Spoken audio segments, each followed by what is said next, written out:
అందరికీ వందనాలు. ఈరోజు బైబిల్ రీడింగ్లో కీర్తనల గ్రంథము నుండి 77వ కీర్తన. ప్రధాన గాయకునికి యెదూతూను అను రాగము మీద పాడదగినది ఆసాపు కీర్తన. నేను ఎలుగెత్తి దేవునికి మొరపెట్టుదును, ఆయనకు మనవి చేయుదును. దేవుడు నాకు చెవియొగ్గు వరకు నేను ఎలుగెత్తి ఆయనకు మనవి చేయుదును. నా ఆపత్కాలమందు నేను ప్రభువును వెదకి తిని. రాత్రివేళ నా చెయ్యి వెనుకకు తీయకుండా చాపబడి ఉన్నది. నా ప్రాణము ఓదార్పు పొందనొల్లకాయున్నది. దేవుని జ్ఞాపకము చేసుకున్నప్పుడు నేను నిట్టూర్పు విడుచుచున్నాను. నేను ధ్యానించున్నప్పుడు నా ఆత్మ కృంగిపోవుచున్నది.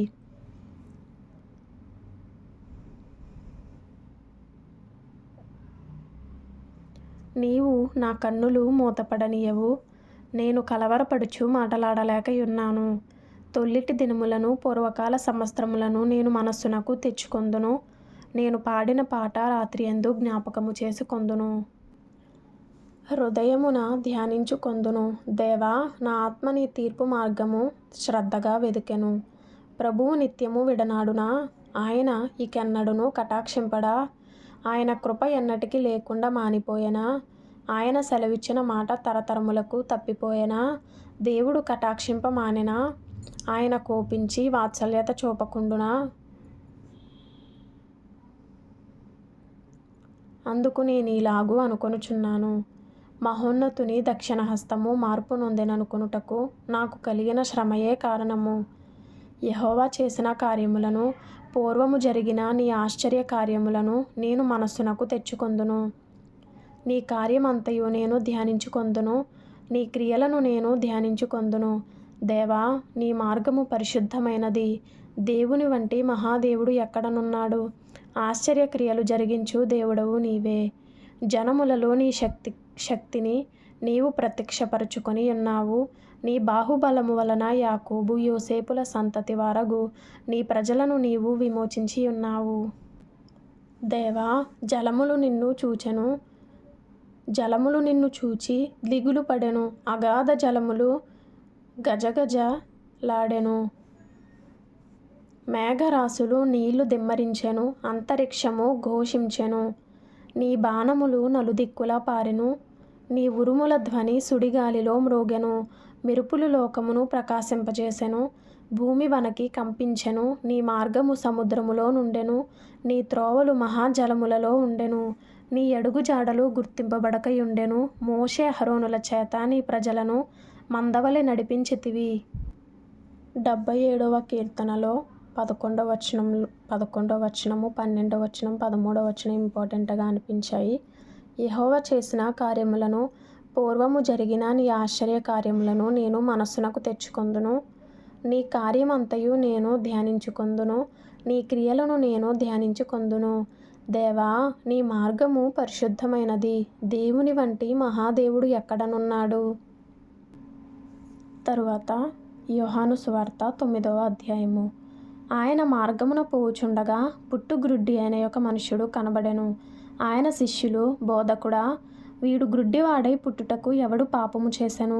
వీడా, వీని కన్నవారా అని ఆయనను అడుగగా, యేసు, వీడైనను వీని కన్నవారైనను పాపము చేయలేదు గాని దేవుని క్రియలు వీని యందు ప్రత్యక్షపరచబడుటకే వీడు గ్రుడ్డివాడుగా పుట్టెను. పగలున్నంత వరకు నన్ను పంపిన వాని క్రియలు మనము చేయుచుండవలెను. రాత్రి వచ్చుచున్నది, అప్పుడెవడునూ పని చేయలేడు.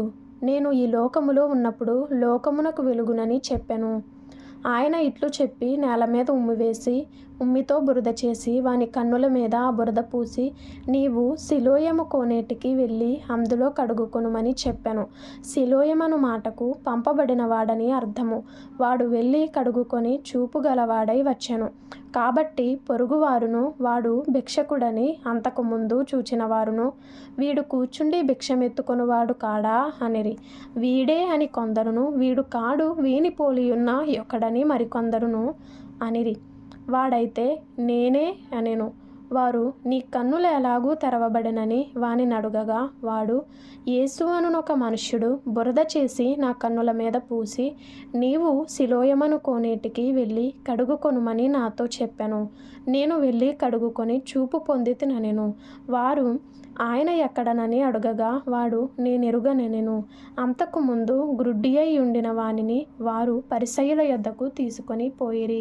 యేసు బురద చేసి వాని కన్నులు తెరచిన దినము విశ్రాంతి దినము. వాడెలాగూ చూపు పొందెనో దానిని గూర్చి పరిసయ్యులు కూడా వానిని మరల అడుగగా వాడు నా కన్నుల మీద ఆయన బురద ఉంచగా నేను కడుగుకొని చూపు పొందుతునని వారితో చెప్పెను. కాగా పరిసయ్యులలో కొందరు ఈ మనుష్యుడు విశ్రాంతి దినము ఆచరించుట లేదు గనుక దేవుని యొద్ద నుండి వచ్చినవాడు కాడనిరి. మరికొందరు పాపి అయిన మనుష్యుడు ఈలాంటి సూచక క్రియలు ఎలాగూ చేయగలడనిరి. ఇట్లు వారిలో భేదము పుట్టెను. కాబట్టి వారు మరలా గ్రుడ్డివానితో అతడు నీ కన్నులు తెరచినందుకు నీవతని గూర్చి ఏమనుకొనుచున్నావని అడుగగా వాడు ఆయన ఒక ప్రవక్త అనెను. వాడు గ్రుడ్డివాడయ్యుండి చూపు పొందెనని యూదులు నమ్మక చూపు పొందిన వాని తల్లిదండ్రులను పిలిపించి గ్రుడ్డివాడై పుట్టెనని మీరు చెప్పు మీ కుమారుడు వీడేనా?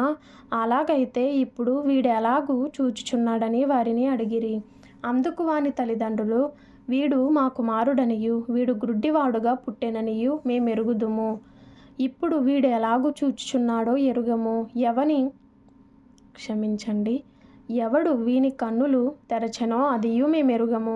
వీడు వయస్సు వచ్చినవాడు, వీనినే అడుగుడి, తన సంగతి తానే చెప్పుకొనగలడని వారితో అనిరి. వాని తల్లిదండ్రులు యూదులకు భయపడి అలాగు చెప్పిరి. ఎందుకనినా ఆయన క్రీస్తు అని ఎవరైనను ఒప్పుకొనిన ఎడల వానిని సమాజ మందిరములో నుండి వెలివేతుమని యూదులు అంతకు మునుపు నిర్ణయించుకొని ఉండిరి.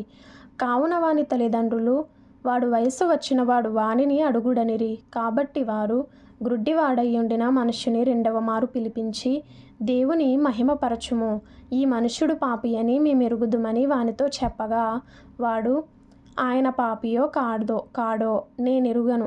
ఒకటి మాత్రము నేనెరుగుదును, నేను గ్రుడ్డివాడనయ్యుండి ఇప్పుడు చూచుచున్నానెను. అందుకు వారు ఆయన నీకేమి చేసెను? నీ కన్నులు ఎలాగూ తెరిచినని మరల వానిని అడుగగా ఇందాక మీతో చెప్పితిని గాని మీరు వినకపోతిరి.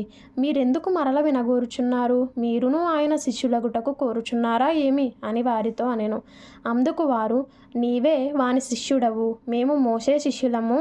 దేవుడు మోషేతో మాటలాడెనని ఎరుగుదుము గాని వీడెక్కడ నుండి వచ్చెనో ఎరుగమని చెప్పి వానిని దూషించిరి.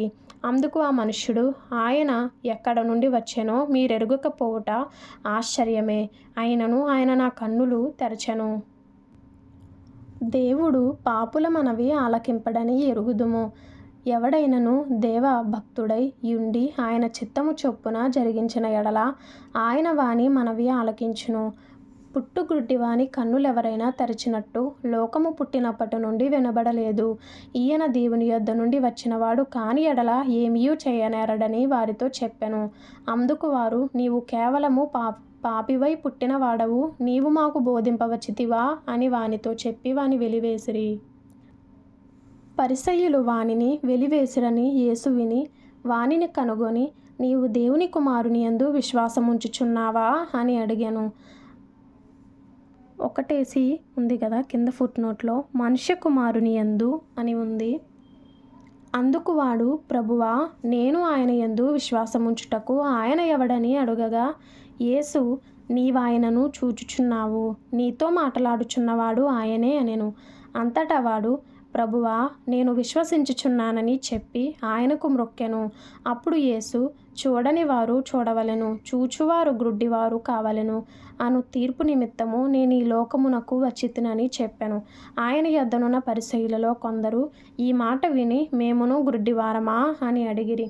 అందుకు యేసు మీరు గ్రుడ్డివారైతే మీకు పాపము లేకపోవును గాని చూచుచున్నామని మీరిప్పుడు చెప్పుకొనుచున్నారు గనుక మీ పాపము నిలిచియున్నదని చెప్పెను. 1 సంవత్సరం లోపు బైబిల్ కంప్లీట్ చేయాలి అనే ఆలోచన కలిగిన వారు ఫాలో చేయండి, లైక్ చేయండి, షేర్ చేయండి, సబ్స్క్రైబ్ చేసుకోండి. ప్రభు మీకు తోడైండును గాక. ఆమేన్.